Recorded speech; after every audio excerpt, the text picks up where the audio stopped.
लोकसभा 2024 के चुनाव को लेकर सभी पार्टियां रेस में आ गई है। ऐसे में कह सकते हैं कि राजद भी पीछे नहीं है। लोकसभा चुनाव को देखते हुए राजद की तरफ से राज्य स्तरीय लोकसभा चुनाव समिति का गठन किया गया है। ये समिति झारखंड के सभी सीटों पर लड़ रहे चुनाव महागठबंधन के प्रत्याशियों के पक्ष में मतदान कराने का अपील करेंगे। इसको लेकर आज राजद के प्रदेश कार्यालय में एक प्रेस कॉन्फ्रेंस का आयोजन किया गया, जिसकी अध्यक्षता पार्टी के नेता गौतम सागर राणा ने किया। इस प्रेस कॉन्फ्रेंस में क्या कुछ कह रहे हैं गौतम राणा, चलिए हम आपको सुनाते हैं। झारखंड में राष्ट्रीय जनता दल और सामाजिक न्याय का पूरे प्रांत में वोट है। हमारे अध्यक्ष श्री लालू प्रसाद जी, श्री तेजस्वी प्रसाद यादव जी, इनका काफ़ी बड़ा जनाधार है। राष्ट्रीय जनता दल की यह इच्छा है कि हम 14 लोकसभा की सीटों पर पूरी तरह से हमारे कार्यकर्ता इसमें सहयोग करें, ताकि हम इंडिया गठबंधन के जो प्रत्याशी हैं वो विजयी प्राप्त करें। राज्य अभियान समिति का अध्यक्ष मुझको बनाया गया। आज हम है ये पूरे राज्य स्तरीय स्तर पर हमने चुनाव अभियान समिति बनाई है, और ये चुनाव अभियान समिति पूरे लोकसभा क्षेत्रों में जो चुनाव लड़ रहे हैं, जिन पार्टियों को लोग लड़ रहे हैं, उनसे समन्वय स्थापित करके हम इसमें सहयोग करेंगे। आज ये प्रांतीय स्तर का अभियान समिति की घोषणा की गई है। कल से परसों तक लोकसभावार हम जो है सो अलग अलग क्षेत्रों के लिए भी चुनाव अभियान समिति की घोषणा करेंगे।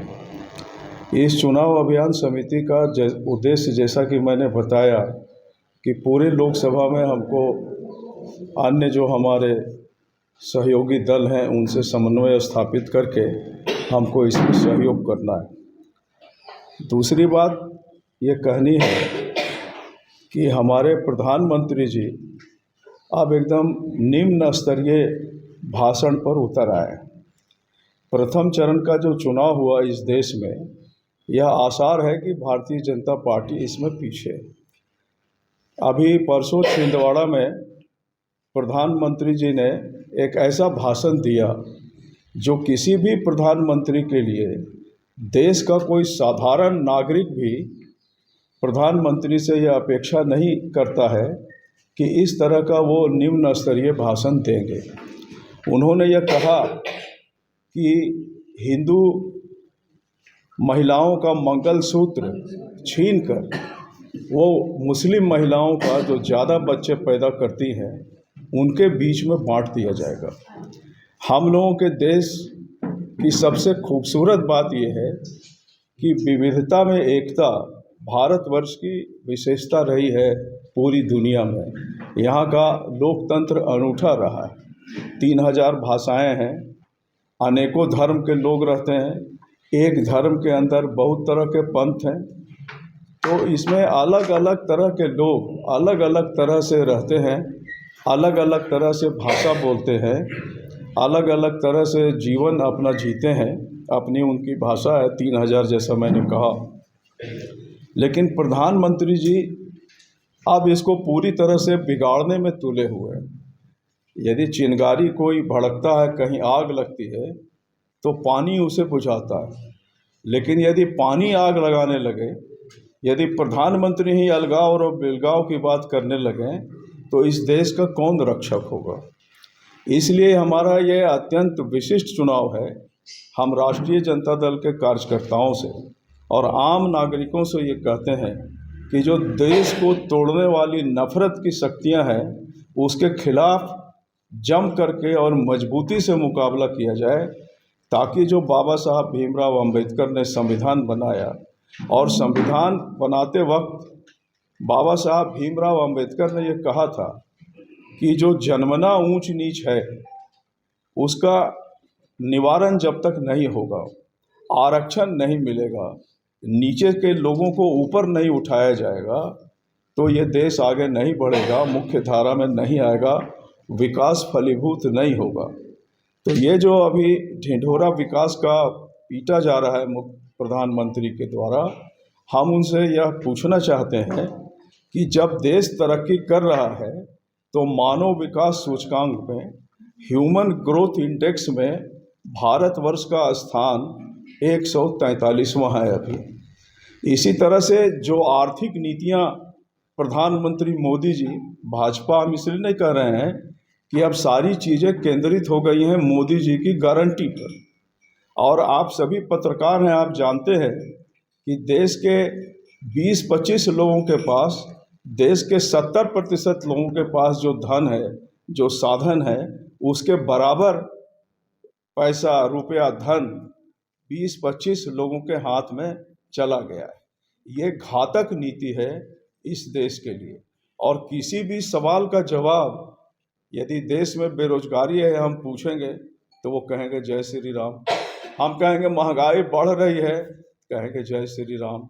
देश में अराजकता हो रही है, सबका उत्तर है जय श्री राम। तो सुबह में तो हम प्रार्थना करते हैं जय श्री राम, राम की पूजा करते हैं सभी लोग। और रामचंद्र जी को तो भारत नहीं बल्कि दुनिया ने माना है।